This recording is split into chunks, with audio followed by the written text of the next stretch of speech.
Hello friends, आप सभी लोगों का हमारे चैनल पे बहुत बहुत स्वागत है। आज हम आप सभी के सामने बहुत से टॉपिक लेकर आए हुए हैं, जिसमें से पहला टॉपिक है संविधान सभा। तो संविधान सभा के बारे में ये डिस्कस करते हैं। संविधान सभा की जो पहली बैठक हुई थी, संविधान सभा की पहली बैठक हुई थी 9 दिसंबर 1946 को हुई थी। इसमें संविधान सभा ने अस्थायी अध्यक्ष नियुक्त किया गया था। संविधान सभा का अस्थायी अध्यक्ष नियुक्त किया गया था डॉक्टर सचिदानंद सिन्हा को, जिसमें से उसके बाद दूसरी जो बैठक हुई थी, दूसरी बैठक हुई थी 11 दिसंबर 1946 को। दूसरी बैठक 11 दिसंबर 1946 को हुई थी, जिसमें से संविधान सभा का अस्थायी अध्यक्ष डॉक्टर राजेंद्र प्रसाद को नियुक्त किया गया था, और इसमें उपाध्यक्ष नियुक्त किए गए थे H.C. मुखर्जी और B.T. कृष्णामाचारी को संविधान सभा का उपाध्यक्ष नियुक्त किया गया था। उसके बाद हम दूसरे टॉपिक पर चलते हैं। विटामिन की खोज। विटामिन के बारे में हम जानते हैं। विटामिन की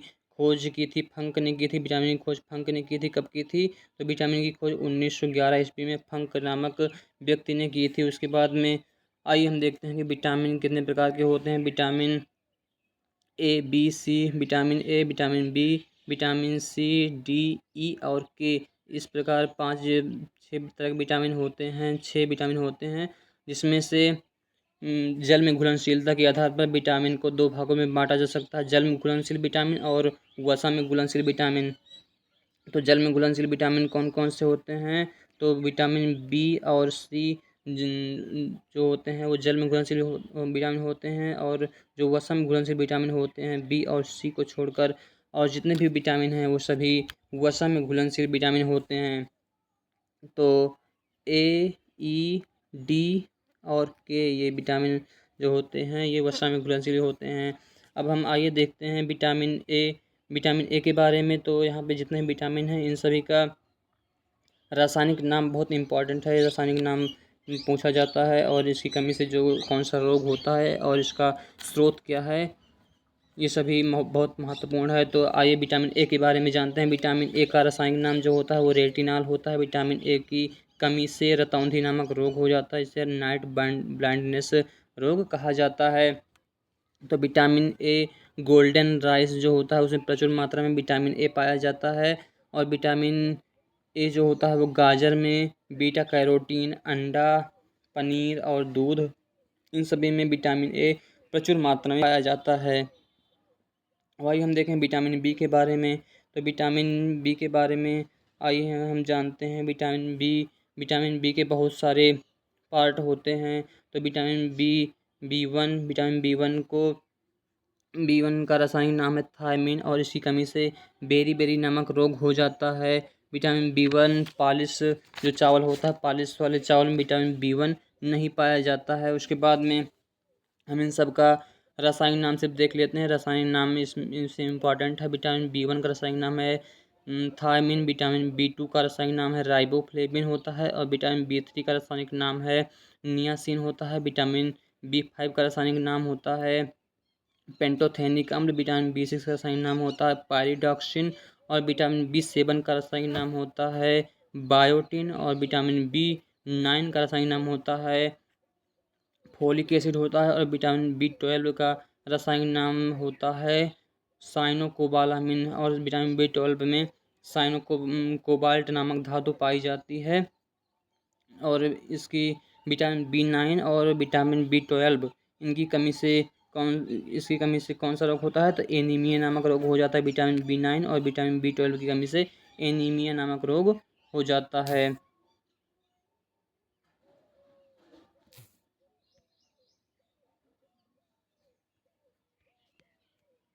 एनीमिया नामक रोग हो जाता है। तो आगे चलते हैं। अगला अगला टॉपिक है हमारा विटामिन सी। तो विटामिन सी का रासायनिक नाम क्या है? विटामिन सी का रासायनिक नाम है एस्कॉर्बिक एसिड। विटामिन सी का रासायनिक नाम है एस्कॉर्बिक एसिड। इसकी कमी से स्कर्वी नामक रोग हो जाता है। विटामिन सी की कमी से स्कर्वी नामक रोग हो जाता है।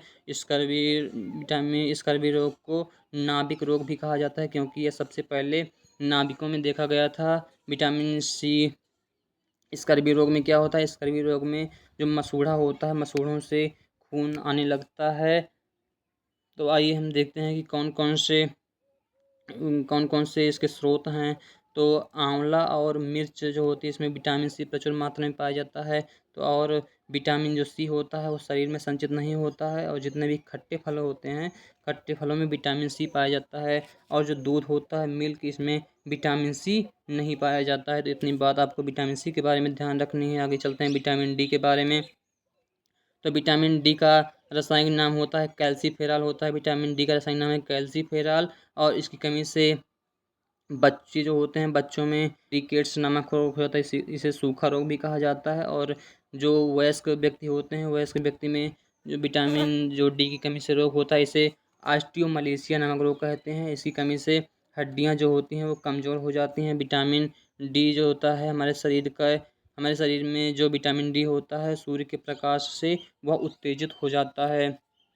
तो इतनी बात विटामिन डी के बारे में आपको जाननी है। उसके बाद में आगे चलते हैं विटामिन ई के बारे में जानते हैं। विटामिन ई का रासायनिक नाम होता है टोकोफेरॉल होता है। विटामिन ई का रासायनिक नाम है टोकोफेरॉल। और इसकी कमी से बांझपन नामक रोग हो जाता है, बांझपन हो जाता है या जनन क्षमता में कमी हो जाती है विटामिन ई की कमी से। विटामिन ई को ब्यूटी विटामिन भी कहा जाता है। और विटामिन ई का स्रोत क्या है? तो विटामिन ई का स्रोत है अंकुरित जितने अनाज होते हैं इसमें विटामिन ई पाया जाता है। हरी सब्जियों में भी विटामिन ई पाया जाता है। उसके बाद में विटामिन के बारे में देखते हैं। तो विटामिन के का रासायनिक नाम जो होता है वो फिलोक्विनोन होता है। व इसे नेफ्थोक्विनोन भी इसका रासायनिक नाम फिलोक्विनोन या नेफ्थोक्विनोन होता है। और विटामिन के का स्रोत क्या है? विटामिन के का स्रोत है टमाटर और हरी सब्जियां, इसमें विटामिन के का प्रमुख स्रोत होती हैं। उसके बाद में अगले टॉपिक पर चलते हैं। अगला टॉपिक है प्रमुख संस्थान और इसका मुख्यालय कौन कौन से हैं। तो आइए हम पहला है यूएनओ, यूनाइटेड नेशन ऑर्गेनाइजेशन, संयुक्त राष्ट्र संघ। इसकी स्थापना जो हुई थी, संयुक्त राष्ट्र संघ की स्थापना हुई थी 24 अक्टूबर 1945 को संयुक्त राष्ट्र संघ की स्थापना हुई थी। संयुक्त राष्ट्र संघ का मुख्यालय हेडक्वार्टर जो है न्यूयॉर्क शहर यूएसए में स्थित है। संयुक्त राष्ट्र संघ में 193 सदस्य देश हैं, 193 सदस्य देश हैं। और सबसे नवीनतम सदस्य देश है यूएनओ का साउथ सूडान। संयुक्त राष्ट्र संघ यूनाइटेड नेशन ऑर्गेनाइजेशन का नवीनतम सदस्य देश है। संयुक्त राष्ट्र संघ के जो महासचिव हैं कौन है? संयुक्त राष्ट्र संघ के महासचिव जो हैं वो एंटोनियो गुतेरस हैं। उसके बाद में अगला टॉपिक है इंटरनेशनल कोर्ट, अंतर्राष्ट्रीय न्यायालय। अंतर्राष्ट्रीय न्यायालय का मुख्यालय हेडक्वार्टर कहाँ पे है? तो द हेग में है इसका। द हेग कहाँ पर है? नीदरलैंड में है। तो इंटरनेशनल कोर्ट का मुख्यालय कहाँ पर है? द हेग नीदरलैंड में स्थित है। उसके बाद में आते हैं विश्व बैंक और आईएमएफ का पूर्ण रूप हो जाएगा इंटरनेशनल मॉनेटरी फंड। तो इन दोनों का मुख्यालय कहाँ पे है? वाशिंगटन डीसी यूएसए में स्थित है। और आईएमएफ, विश्व बैंक और आईएमएफ को क्या कहा जाता है? जुड़वा बहन भी कहा जाता है। और इसकी स्थापना जो हुई थी ब्रेटन वुड्स सम्मेलन से हुई थी। डब्ल्यू बी वर्ल्ड बैंक और आईएमएफ की स्थापना कब हुई थी? तो 1944-45 में विश्व बैंक और आईएमएफ दोनों की स्थापना वाशिंगटन डीसी में हुई थी। और विश्व बैंक की अगर मुद्रा पूछ ले क्या है? विश्व बैंक की जो मुद्रा है वो है SDR। इसका पूर्ण रूप हो जाएगा स्पेशल ड्राइंग राइट्स। इसकी मुद्रा है। आईएमएफ का जो नवीनतम सदस्य है कौन सा? नवीनतम सदस्य जो है वो है एंडोरा। नवीनतम सदस्य आईएमएफ और वर्ल्ड बैंक का है एंडोरा। उसके बाद आते हैं अगले टॉपिक की ओर। तो सार्क पर चलते हैं। तो सार्क का पूर्ण रूप हो जाएगा south Asian association for regional cooperation. इसकी हिंदी हो जाएगी दक्षिण एशियाई क्षेत्रीय सहयोग संगठन। इसे दक्षेस भी कहा जाता है। इसके 8 सदस्य देश हैं। और जो सार्क की स्थापना हुई थी वो 1985 में हुई थी। और इसका मुख्यालय जो है काठमांडू नेपाल में स्थित है। उसके बाद में आते हैं आसियान। तो आसियान की स्थापना 1967 में हुई थी। किसके द्वारा हुई थी? तो बैंक का घोषणा द्वारा हुई थी। आसियान का मुख्यालय हेडक्वार्टर है जकार्ता इंडोनेशिया में। आसियान का मुख्यालय है। आसियान में 10 सदस्य देश हैं। और आसियान का पूर्ण रूप क्या हो जाएगा? तो आसियान का पूर्ण रूप हो जाएगा association of south east Asian Nations हो जाएगा। उसके बाद में आते हैं इंटरपोल। तो इंटरपोल की स्थापना कब हुई थी? इंटरपोल की स्थापना 1923 में हुई थी। और इंटरपोल का मुख्यालय कहाँ है? इंटरपोल का मुख्यालय लियोन फ्रांस में स्थित है। और इसकी इंटरपोल की जो 90वीं बैठक कहाँ हुई थी? इंटरपोल की जो 90वीं जो बैठक हुई थी वो 2022 में कहाँ हुई थी? 2022 में नई दिल्ली में इंटरपोल की 90वीं बैठक हुई थी। उसके बाद आता है एमनेस्टी इंटरनेशनल। यह मानव अधिकार से संबंधित है, एमनेस्टी इंटरनेशनल। और इसकी स्थापना हुई थी, एमनेस्टी इंटरनेशनल की स्थापना हुई थी 1961 में। एमनेस्टी इंटरनेशनल का मुख्यालय जो है लंदन ब्रिटेन में स्थित है। लंदन यूके या इंग्लैंड तीनों एक ही है, वहाँ पर एमनेस्टी इंटरनेशनल का मुख्यालय स्थित है। आगे देखते हैं, अगला है एशियन डेवलपमेंट बैंक एडीबी। इसका मुख्यालय है मनीला फिलीपींस में। एडीबी का मुख्यालय मनीला फिलीपींस में स्थित है। एडीबी का मुख्यालय मनीला फिलीपींस में स्थित है। और उसके बाद में है मनीला फिलीपींस में स्थित है। एडीबी का मुख्यालय मनीला फिलीपींस में।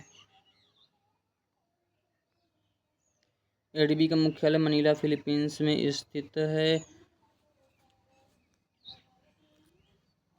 और एडीबी की स्थापना कब हुई थी? एडीबी की स्थापना, एशियन डेवलपमेंट बैंक की स्थापना 1966 ईस्वी में हुई थी। कहाँ पर हुई थी? तो मनीला फिलीपींस में हुई थी। एशियन डेवलपमेंट बैंक के उपाध्यक्ष कौन है? तो एशियन डेवलपमेंट के जो उपाध्यक्ष वो हैं अशोक लवासा है, एशियन डेवलपमेंट बैंक के उपाध्यक्ष हैं। उसके बाद आता है WTO, वर्ल्ड ट्रेड ऑर्गेनाइजेशन, विश्व व्यापार संगठन। इसकी स्थापना 1995 में हुई थी। वर्ल्ड ट्रेड ऑर्गेनाइजेशन की स्थापना 1995 में हुई थी। और इसका जो मुख्यालय है वो कहाँ है? जेनेवा स्विट्जरलैंड में वर्ल्ड ट्रेड ऑर्गेनाइजेशन का मुख्यालय स्थित है। और इसमें वर्ल्ड ट्रेड ऑर्गेनाइजेशन में 164 सदस्य देश हैं। और इसके जो हेड हैं वो कौन हैं? तो इसके जो हेड हैं वो हैं नागोजी ओंकाजा Iweala. WTO world trade organization के हेड हैं। उसके बाद आता है यूनेस्को। यूनेस्को का पूर्ण रूप हो जाएगा United Nations education scientific and cultural organization. UNESCO का मुख्यालय कहाँ पर? यूनेस्को का मुख्यालय है पेरिस फ्रांस में। यूनेस्को का मुख्यालय स्थित है। उसके बाद आते हैं यूनेप के बारे में। तो यूनेप का पूर्ण रूप हो जाएगा United Nations environmental programme.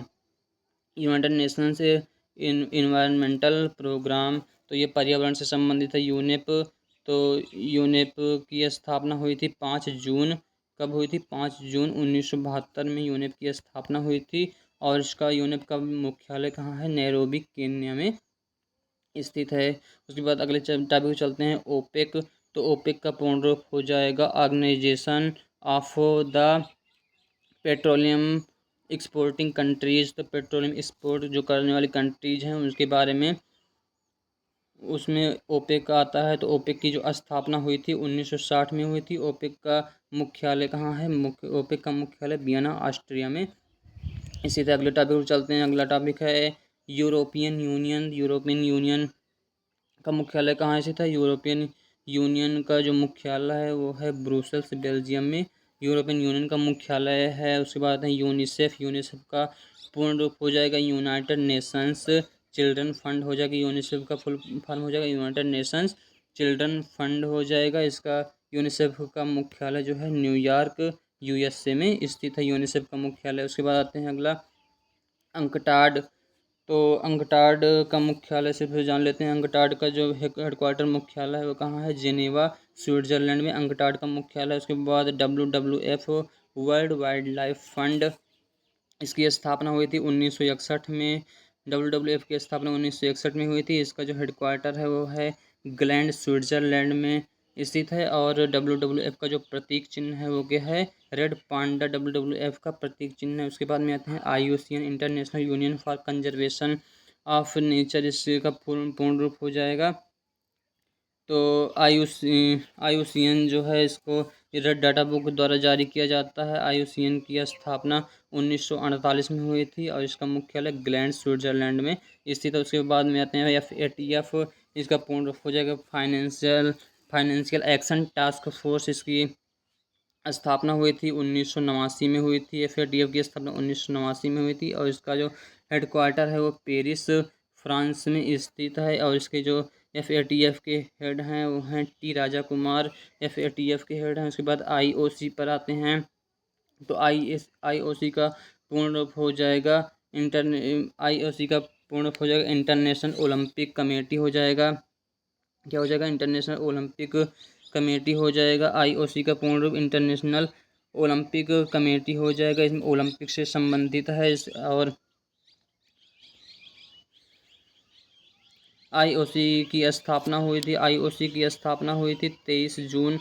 IOC की स्थापना 23 जून 1894 ईस्वी को हुई थी। कहाँ हुई थी? तो लुसाने स्विट्जरलैंड में IOC की स्थापना। उसके बाद WHO वर्ल्ड हेल्थ ऑर्गेनाइजेशन विश्व स्वास्थ्य संगठन, इसकी स्थापना 7 अप्रैल 1948 ईस्वी को हुई थी। और WHO का मुख्यालय हेडक्वार्टर भी जेनेवा स्विट्जरलैंड में स्थित है।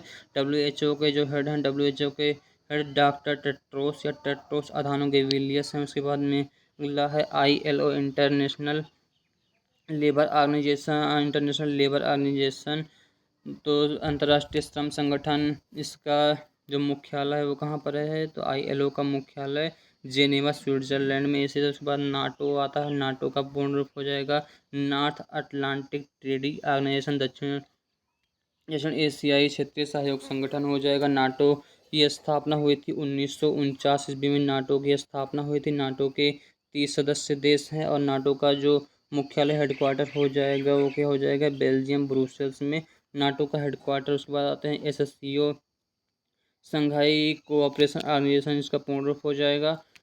और इसकी स्थापना SCO की स्थापना हुई थी 1996 में हुई थी। SCO का हेडक्वार्टर है बीजिंग चाइना में। SCO का हेडक्वार्टर है मुख्यालय। इसके बाद बिम्स्टेक के पर आते हैं, तो बिम्स्टेक का जो पूर्ण रूप हो जाएगा, बिम्स्टेक का पूर्ण रूप हो जाएगा bay of Bengal initiative for multi sectoral technical and economical cooperation हो जाएगा। बिम्स्टेक के 7 सदस्य देश हैं और बिम्स्टेक का जो मुख्यालय है, बिम्स्टेक का हेडक्वार्टर है कहाँ पर है? तो कोलंबो श्रीलंका में बिम्स्टेक का हेडक्वार्टर है। तो आइए अगले टॉपिक पर चलते हैं। अगला टॉपिक है 69वां edition of the Filmfare award 2024 में कौन सी फिल्म का अवार्ड किस किस फिल्म को मिला है और उसके निर्देशक कौन कौन से हैं? तो पहले नंबर पे है सर्वश्रेष्ठ 69वें edition of the Filmfare award 2024 में जो सर्वश्रेष्ठ जो फिल्म है इसका अवार्ड किसे मिला? सर्वश्रेष्ठ फिल्म का अवार्ड 12वीं फेल को सर्वश्रेष्ठ फिल्म का अवार्ड मिला है। 12वीं फेल एक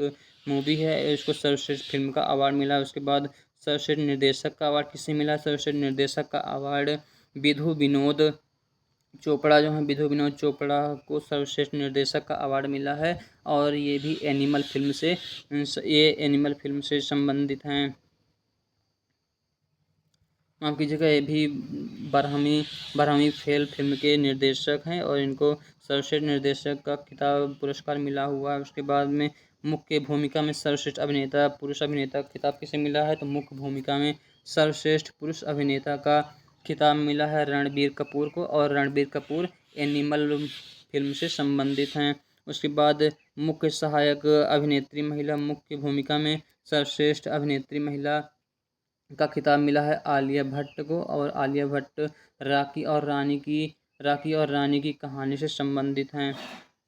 उसके बाद में आता है सहायक भूमिका में सर्वश्रेष्ठ नेता पुरुष कौन से हैं? तो सहायक भूमिका में सर्वश्रेष्ठ अभिनेता जो पुरुष हैं वो हैं विक्की कौशल हैं, और इनको डनकी फिल्म के लिए सर्वश्रेष्ठ अभिनेता पुरुष का सहायक भूमिका में पुरस्कार मिला हो। उसके बाद सहायक भूमिका में सर्वश्रेष्ठ अभिनेत्री महिला का किताब किसे मिला है? सहायक भूमिका में सर्वश्रेष्ठ अभिनेत्री महिला का किताब शबाना आजमी को मिला है, और ये भी राखी और रानी की प्रेम कहानी फिल्म से संबंधित है। उसके बाद में सर्वश्रेष्ठ गीतकार का अवार्ड किसे मिला? सर्वश्रेष्ठ गीतकार का अवार्ड अमिताभ भट्टाचार्य को मिला है, और अमिताभ भट्टाचार्य को तेरे वास्ते तेरे जरा हट के और जरा बच के मूवी है, फिल्म है, उसके लिए उनको सर्वश्रेष्ठ गीतकार का अवार्ड मिला हुआ है। किसे मिला है? अमिताभ भट्टाचार्य को मिला है। उसके बाद सर्वश्रेष्ठ संगीत एल्बम का अवार्ड किसे मिला है? सर्वश्रेष्ठ संगीत एल्बम का अवार्ड एनिमल फिल्म को मिला है, और इसमें प्रीतम विशाल मिश्रा, मनन भारद्वाज, श्रेयस पुराणिक, जानी पुरिंदर बब्बल आदि इससे संबंधित हैं। उसके बाद सर्वश्रेष्ठ पार्श्व गायक का अवार्ड किसे मिला है? सर्वश्रेष्ठ पार्श्व गायक पुरुष का जो अवार्ड मिला है उसे भूपेंद्र बब्बल अर्जुन बेली को मिला है और ये एनिमल फिल्म से संबंधित है। उसके बाद सर्वश्रेष्ठ पार्श्व गायिका महिला का अवार्ड किसे मिला है? तो सर्वश्रेष्ठ पार्श्व गायिका महिला का अवार्ड शिल्पा राव को मिला है और इनकी फिल्म है बेशरम रंग पठान है। और सबसे लास्ट में चलते हैं, लाइफ टाइम अचीवमेंट का अवार्ड किसे मिला है? तो लाइफ टाइम अचीवमेंट का अवार्ड डेविड धवन को मिला हुआ है, लाइफ टाइम अचीवमेंट का अवार्ड। तो अगला टॉपिक है गोलमेज सम्मेलन। तो गोलमेज सम्मेलन कब हुआ था? तो गोलमेज जो सम्मेलन हुआ था वो 3 प्रकार का गोलमेज सम्मेलन हुआ था। गोलमेज सम्मेलन 3 हुआ था। कहाँ पर हुआ था? तो लंदन में हुआ था। तो कब हुआ था? 1930 से 1932 तक, 1930 से 1932 तक 3 गोलमेज सम्मेलन लंदन में हुआ था। प्रथम गोलमेज सम्मेलन कब हुआ था? एक गोलमेज सम्मेलन हुआ क्यों था? तो आइए उससे पहले कुछ इसकी पृष्ठभूमि जान लेते हैं। तो इस गोलमेज सम्मेलन इसलिए किया गया क्योंकि 1939 में जो कांग्रेस का लाहौर अधिवेशन हुआ था उसमें कांग्रेस ने पूर्ण स्वराज की मांग की थी और सविनय अवज्ञा आंदोलन का प्रस्ताव पारित किया था। इससे पहले गांधी जी ने 11 सूत्री जो मांगे रखी थी, 11 सूत्री मांगों में गांधी जी ने वायसराय लॉर्ड इरविन जो थे उनके सामने अपनी 11 सूत्री मांगे रखी थी। उसके कहा था कि अगर मेरी 11 सूत्री मांगे नहीं मानी गई तो हम यहाँ पर सविनय अवज्ञा आंदोलन चालू करेंगे। तो जो वायसराय लॉर्ड इरविन थे उन्होंने गांधी जी की 11 सूत्री मांगों को अस्वीकार कर दिया था। इसके परिणाम स्वरूप गांधी जी ने सविनय अवज्ञा आंदोलन शुरू कर दिया था। तो गांधी जी ने सविनय अवज्ञा आंदोलन शुरू कर दिया था तो इरविन के ऊपर दबाव कुछ भी करके सविनय अवज्ञा आंदोलन को बंद कीजिए, नहीं तो वहाँ पर भारत में हमारे ज़्यादा दिन तक हमारा शासन नहीं चल पाएगा। इसलिए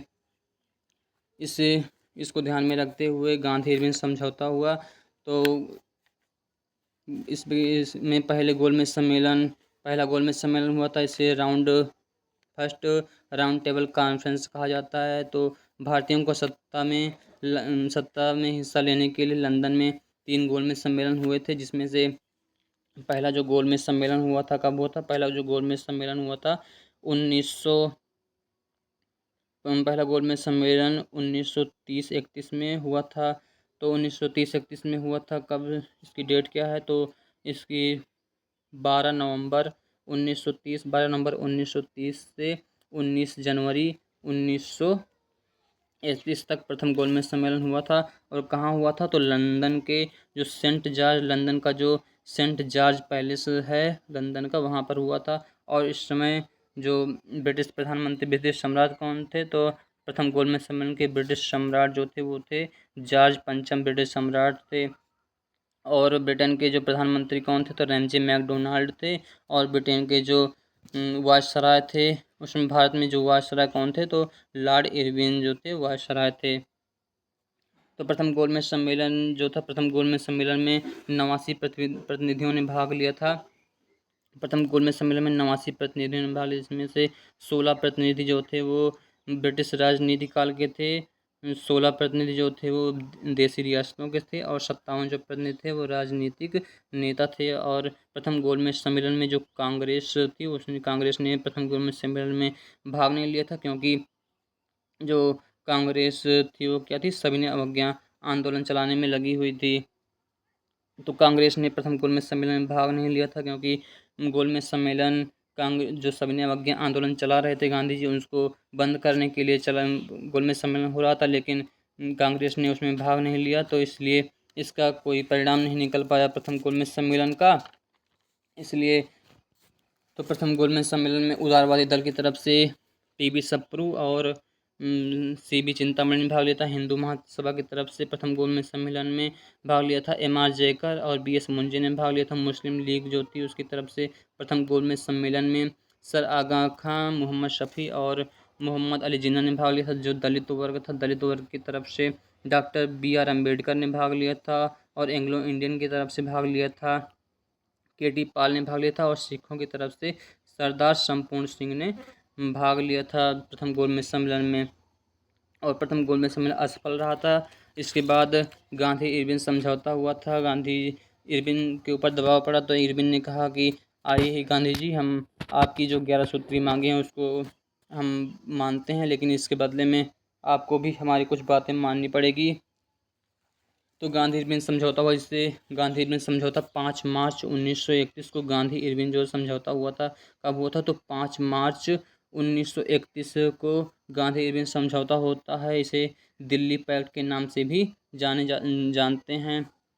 तो गांधी जी के सामने लॉर्ड इरविन ने शर्त रखी थी कि गांधी जी सभी ने जो अवज्ञा आंदोलन चला रहे हैं उनको स्थगित करेंगे, और गांधी जी कांग्रेस के जो द्वितीय गोलमेज सम्मेलन है, कांग्रेस जो है वो द्वितीय गोलमेज सम्मेलन में भाग लेगी। तो गांधी जी इसको मान लेते हैं। तो द्वितीय गोलमेज सम्मेलन होता है, कब होता है 1931 में होता है। द्वितीय गोलमेज सम्मेलन 1931 में होता है। तो द्वितीय गोलमेज सम्मेलन 1931 में कब होता है तो 7 सितंबर 1931 से 1 दिसंबर 1931 तक कहाँ होता है, लंदन के सेंट जॉर्ज पैलेस में होता है। इसमें से जो वायसराय होते हैं वो बदल जाते हैं। तो वायसराय होते हैं लॉर्ड वेलिंगटन होते हैं, और सम्राट जॉर्ज पंचम, और प्रधानमंत्री रैमजे मैकडोनाल्ड पुराने वाले होते हैं। जो द्वितीय गोलमेज सम्मेलन में कौन कौन से भाग लिया था, तो द्वितीय गोलमेज सम्मेलन में जो कांग्रेस है, कांग्रेस की तरफ से सिर्फ एकमात्र महात्मा गांधी ने भाग लिया था। उसके बाद महिलाओं की तरफ से सरोजनी नायडू, बेगम जहां आरा शाहनवाज ने भाग लिया था। जो राष्ट्रीय दल के प्रतिनिधियों में मदन मोहन मालवीय ने भाग लिया था। जो दलित वर्ग था, दलित वर्ग की तरफ से भीमराव अंबेडकर ने भाग लिया था, बाबा साहब भीमराव अंबेडकर ने भाग लिया था। और मुसलमानों की तरफ से आगा खां तृतीय, मौलाना शौकत अली और मोहम्मद अली जिन्ना ने भाग लिया था। तो इसमें क्या हुआ था, इसमें गांधी गांधी जी से इसमें एक क्वेश्चन आता है कि जो द्वितीय गोलमेज सम्मेलन में गांधी जी जब लंदन गए थे तो किस जहाज़ से गए थे, तो उस जहाज़ का नाम था, गांधी जी जिस जहाज़ से लंदन गए थे द्वितीय गोलमेज सम्मेलन में भाग लेने के लिए, उस जहाज़ का नाम था SS राजपूताना। क्या था, SS राजपूताना नामक जहाज़ था। और कहाँ ठहरे हुए थे गांधी जी, तो गांधी जी किंग्सले जो हॉल था, किंग्सले हॉल में ठहरे हुए थे। तो सांप्रदायिक प्रतिनिधित्व के कारण द्वितीय गोलमेज सम्मेलन भी असफल हुआ था। गांधी जी ने नहीं माना था, क्योंकि डॉक्टर भीमराव अंबेडकर वहाँ पर दलितों के लिए पृथक निर्वाचन मंडल की मांग कर रहे थे। इसलिए गांधी जी ने भीमराव अंबेडकर की बात को नहीं माना। पुनः सविनय अवज्ञा, गांधी जी लंदन से आकर पुनः सविनय अवज्ञा आंदोलन शुरू कर देते हैं, जिससे गांधी जी को गिरफ्तार कर लिया गया और पुणे के यरवदा जेल में गांधी जी को डाल दिया जाता है। इसके बाद इरविन कहते हैं कि प्रथम गोलमेज सम्मेलन तो रद्द हो गया था, लेकिन हम द्वितीय गोलमेज सम्मेलन को असफल नहीं होने देंगे। इसलिए गांधी जो इरविन होते हैं वो पूना पैक्ट करते हैं, पूना समझौता करते हैं, जिसमें से कहते हैं कि 26 सितंबर 1932 को पूना समझौता हुआ। इसमें से गांधी कहते हैं कि हम लॉर्ड इरविन ने कहा कि हम पृथक निर्वाचन, दलितों के लिए पृथक निर्वाचन प्रणाली हम लागू करते हैं। इसलिए गांधी जी जो पुणे के यरवदा जेल में बंद थे, वहीं पर गांधी जी आमरण अनशन शुरू कर देते हैं कि अगर हमारी बात नहीं मानी गई तो हम यहीं पर आंदोलन करते हुए अपने प्राण को त्याग देंगे। इसलिए 20 सितंबर 1932 को पुणे के यरवदा जेल में आमरण अनशन शुरू कर दिए। इसलिए तृतीय गोलमेज सम्मेलन जो हुआ था, तो द्वितीय गोलमेज सम्मेलन में जब गांधी जी पुणे के यरवदा जेल में आमरण अनशन कर देते हैं तो डॉक्टर भीमराव अंबेडकर को बुलाया जाता है। डॉक्टर अंबेडकर के लिए जो दलित वर्ग हैं, दलित वर्ग की तरफ से 81 सीट के बदले 147 सीट देने के लिए कहते हैं, तो डॉक्टर भीमराव अंबेडकर मान जाते हैं। तो इसके लिए तृतीय गोलमेज सम्मेलन होता है। तृतीय गोलमेज सम्मेलन में क्या होता है, आइए देखते हैं। तृतीय जो गोलमेज सम्मेलन होता है, इसमें कब हुआ था 1932 में तृतीय गोलमेज सम्मेलन हुआ था। 1932 में कब हुआ था, 17 नवंबर 1932 से 24 सितंबर 1932 को लंदन में ही हुआ था। और इसमें जो द्वितीय गोलमेज सम्मेलन में जो सम्राट जॉर्ज पंचम, प्रधानमंत्री रैमजे मैकडोनाल्ड और वायसराय जो थे वो लॉर्ड इरविन बन जाते हैं तृतीय गोलमेज सम्मेलन में। इसमें से 40 प्रतिनिधि तृतीय गोलमेज सम्मेलन में 40 प्रतिनिधियों ने भाग लिया। तृतीय जो गोलमेज सम्मेलन हुआ था इसमें से 40 प्रतिनिधियों ने भाग लिया था। इसमें कांग्रेस ने भाग नहीं लिया था, इंग्लैंड की लेबर पार्टी ने भाग नहीं लिया था, जिन्ना को आमंत्रित नहीं किया गया। इसमें अंबेडकर ने दलित वर्ग का नेतृत्व किया था और तेग बहादुर सप्रू उदारवादी की तरफ से भाग लिए थे और महिलाओं की तरफ से बेगम जहां आरा शाहनवाज ने महिलाओं की तरफ से तृतीय गोलमेज सम्मेलन का नेतृत्व किया था। और इसमें कांग्रेस और इंग्लैंड की लेबर पार्टी ने भाग नहीं लिया था और जिन्ना को आमंत्रित नहीं किया गया था, तो बहुत से लोग अनुपस्थित थे, इसलिए तृतीय गोलमेज सम्मेलन का ज़्यादा प्रभाव नहीं पड़ा। तो यहाँ पे तीनों गोलमेज सम्मेलन के बारे में हम डिस्कस कर लिए हैं। तो यहीं पर इतना टॉपिक लेकर हम आए थे। तो आप सभी को ये वीडियो कैसी लगी अपनी राय और विचार कमेंट बॉक्स में दीजिएगा। तो चलते हैं, अगली वीडियो में मिलते हैं। बहुत बहुत धन्यवाद।